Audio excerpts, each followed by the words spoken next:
Author grant স্যাবিটিয়ার তার college শেষ করার পর আলাদা আলাদা কোম্পানিতে কয়েক বছর ধরে বিভিন্ন চাকরি করে, কিন্তু অবশেষে 24 বছর বয়সে গিয়ে তিনি দেখেন যে তার ব্যাংক অ্যাকাউন্টে মাত্র $2.26 পড়ে আছে।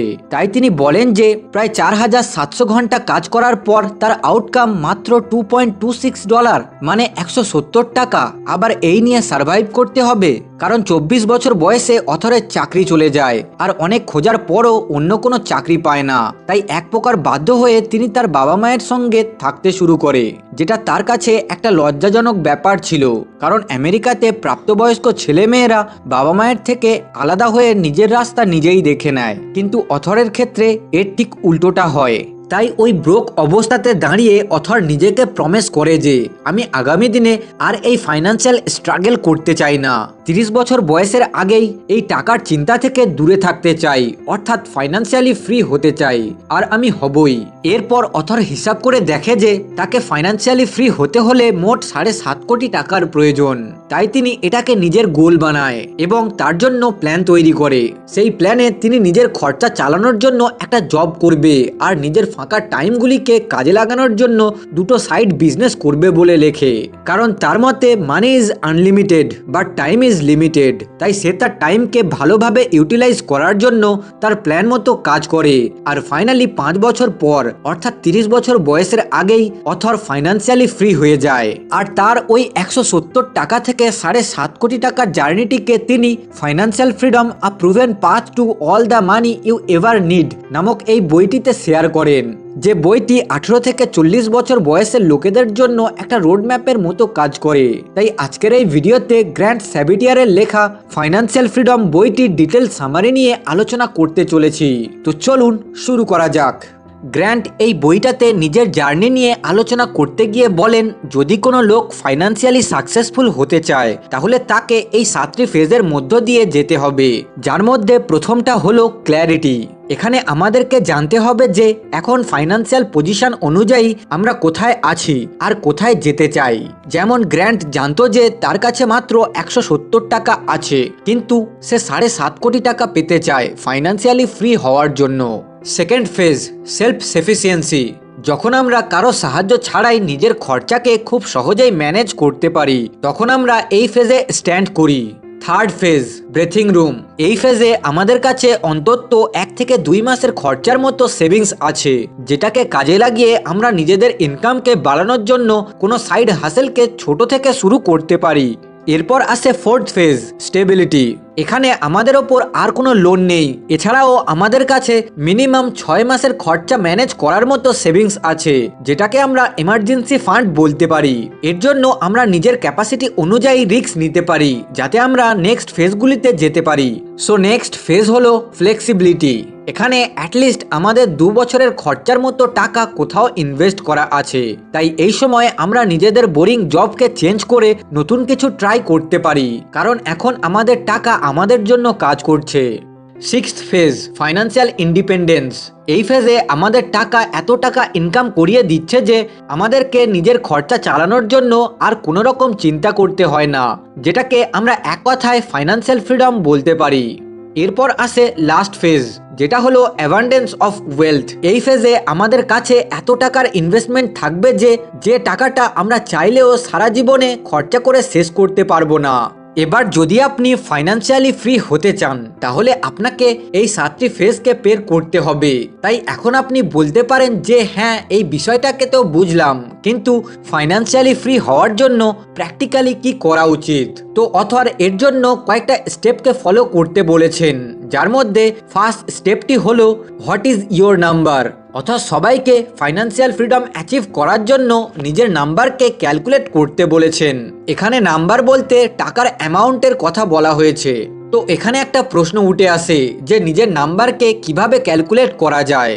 তো এর উত্তর হলো আপনাকে আপনার বার্ষিক খরচাকে 25 দিয়ে গুণ করলে যে টাকার অঙ্কটা পাওয়া যাবে সেটাই হচ্ছে আপনার গোল অ্যামাউন্ট। ফর এক্সাম্পল, যদি আপনার মাসিক খরচা 50,000 টাকা হয়, তাহলে বার্ষিক খরচা হবে 6 লাখ টাকা।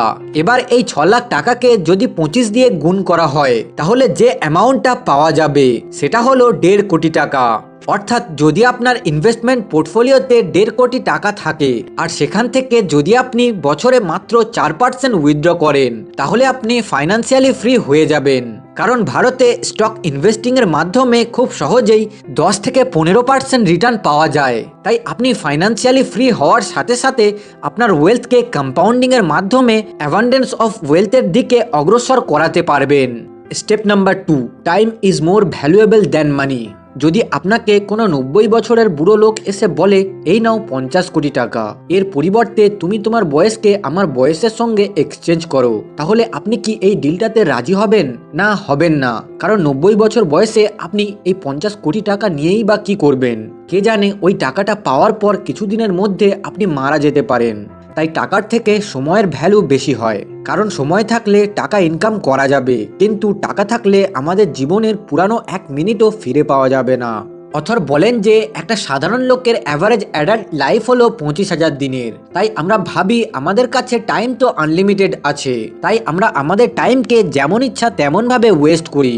মুভি দেখতে, পার্টি করতে, বন্ধুদের সঙ্গে আড্ডা মারতে কাটিয়ে দিই। কিন্তু যদি কেউ আপনাকে বলে আপনার 1 ঘন্টার দাম হলো 5,000 টাকা, তাহলে এটা জানার পর আপনি কি আবার 1 ঘন্টাও ফালতু জায়গায় নষ্ট করবেন? না, একদমই না। কারণ 1 ঘন্টা সময় নষ্ট করলে আপনার 5,000 টাকা লস হবে। তাই আমাদেরকে নিজের আওয়ারলি রেটকে ক্যালকুলেট করতে বলেছেন। কারণ আমরা প্রায় সবাই নিজের সময়কে ব্যবহার করে টাকা ইনকাম করি। আমরা সবাই সপ্তাহে 168 ঘন্টা সময় পাই, যার মধ্যে 56 ঘন্টা যদি ঘুমিয়ে কাটাই আর 40 ঘন্টা যদি কাজ করি, তাহলে বাদ বাকি 72 ঘন্টা বেঁচে থাকে। এই 72 ঘন্টাকে আমরা ঠিকভাবে কাজে লাগাই না। তাই অথর বলেন যে যদি আপনি তাড়াতাড়ি ফাইন্যান্সিয়ালি ফ্রি হতে চান, তাহলে আপনাকে নিজের সময়কে সঠিকভাবে ব্যবহার করতে হবে। Step number 3, calculate your net worth. Author বলেন যে টাকা ইনকাম করা যতটা জরুরি, ঠিক ততটাই জরুরি হলো নিজের নেটওয়ার্থকে ক্যালকুলেট করা। কারণ কোথাও যাওয়ার আগে সবার প্রথমে নিজের কারেন্ট পজিশনকে জানা উচিত। আর ফাইন্যান্সিয়ালি নিজের কারেন্ট পজিশনকে জানার একমাত্র উপায় হলো নেটওয়ার্থকে ক্যালকুলেট করা। আর নেটওয়ার্থ ক্যালকুলেট করার ফর্মুলা হলো অ্যাসেটস মাইনাস লাইবিলিটিস।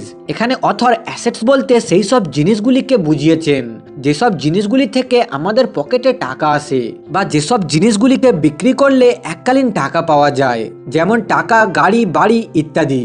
আর লাইবিলিটিস হলো সেই সব লোনগুলি যেগুলিকে আপনি শোধ করবেন, যেমন car loan, home loan, student loan, credit card বিল ইত্যাদি। এগুলি সবই লাইবিলিটিসের মধ্যে পড়ে। এবার অথর বলেন যে আমাদেরকে প্রতি মাসে একবার হলেও নিজের নেটওয়ার্থকে চেক করা উচিত। কারণ এর মাধ্যমে আমরা নিজেদের গোলের থেকে কতটা দূরে আছি তা জানতে পারবো। Step number 4, spend carefully. Author বলেন যে ফাইন্যান্সিয়াল ফ্রিডম পেতে হলে আমাদেরকে কিছু বছর নিজের টাকাকে ভেবেচিন্তে খরচা করতে হবে। কারণ খরচা করা এখন খুব সহজ হয়ে গেছে। শুধু নিজের মোবাইলটাকে ওঠাও আর অর্ডার করে দাও, জিনিসপত্র আপনার বাড়িতে পৌঁছে যাবে। তাই অথর এই ট্র্যাপের হাত থেকে বাঁচার জন্য মেন 3টি জায়গায় নিজের টাকাকে কনসিয়াস স্পেন্ডিং করতে বলেছেন: বাড়ি, গাড়ি আর খাদ্য। কারণ খরচা করলে শুধু আমাদের টাকা যায় না, তার সঙ্গে টাইম যায় এবং ফিউচার ভ্যালু অফ মানি যায়। যেটাকে একটা এক্সাম্পল দিয়ে বোঝাচ্ছি। মনে করুন আপনি একটা গাড়ি কিনতে চান যার দাম হলো 15 লাখ টাকা আর আপনার বার্ষিক ইনকাম হলো 5 লাখ টাকা। তাহলে ওই গাড়িটা কেনার জন্য আপনাকে 3 বছর কাজ করতে হবে। শুধু এই নয়, ওই 15 লাখ টাকা দিয়ে গাড়িটা না কিনে যদি আপনি মার্কেটে ইনভেস্ট করেন, তাহলে টাকাটা দ্বিগুণ তিনগুণ হয়ে আপনাকে ফাইন্যান্সিয়ালি ফ্রি করাতে পারে। তো এবার আপনি বলতে পারেন, তাহলে আমরা কি কখনো নিজের শখ পূরণ করব না? হ্যাঁ, করবেন, কিন্তু ফাইন্যান্সিয়ালি ফ্রি না হওয়া পর্যন্ত আমাদেরকে কনসিয়াস স্পেন্ডিং চালিয়ে যেতে হবে। আর এর জন্য কোনো জিনিস কেনার আগে আপনি নিজেকে শুধু একটাই প্রশ্ন করবেন যে is it worth it, yes or no.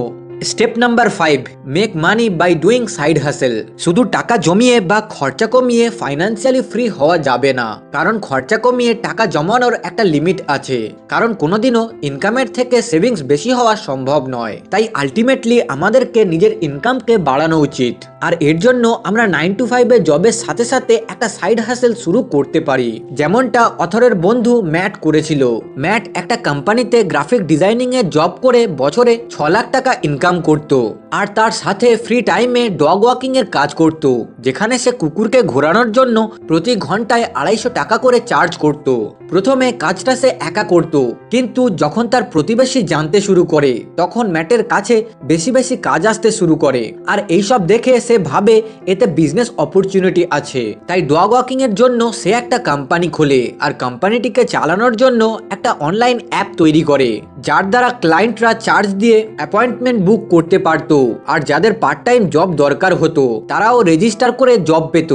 এইভাবে সে একটা অনলাইন অ্যাপের মাধ্যমে ক্লায়েন্ট ও এমপ্লয়ীদের মধ্যে একটা সিস্টেম তৈরি করে, যে সিস্টেমের দ্বারা জবের পাশাপাশি ম্যাট বছরে 25 লাখ টাকা ইনকাম করত। এইভাবে অবশেষে কয়েক বছরের মধ্যে সে ফাইন্যান্সিয়ালি ফ্রি হয়ে যায়। তাই অথর আমাদেরকে অ্যাডভাইস করে যে জবের পাশাপাশি যে ফাঁকা সময়টা থাকে, যেটাকে আমরা নষ্ট করি, সেই ফাঁকা সময়টাকে কাজে লাগিয়ে নিজের পছন্দ মতো একটা সাইড বিজনেস শুরু করতে পারি। এবার যদি আপনি এই 7টা ফেজ ও 5টা স্টেপকে ফলো করতে পারেন, তাহলে আপনি ফাইন্যান্সিয়ালি ফ্রি হবেন। তাই যদি ভিডিওটাকে ভালো লেগে থাকে তাহলে ভিডিওটাকে লাইক করুন, শেয়ার করুন আর চ্যানেলটাকে সাবস্ক্রাইব করুন।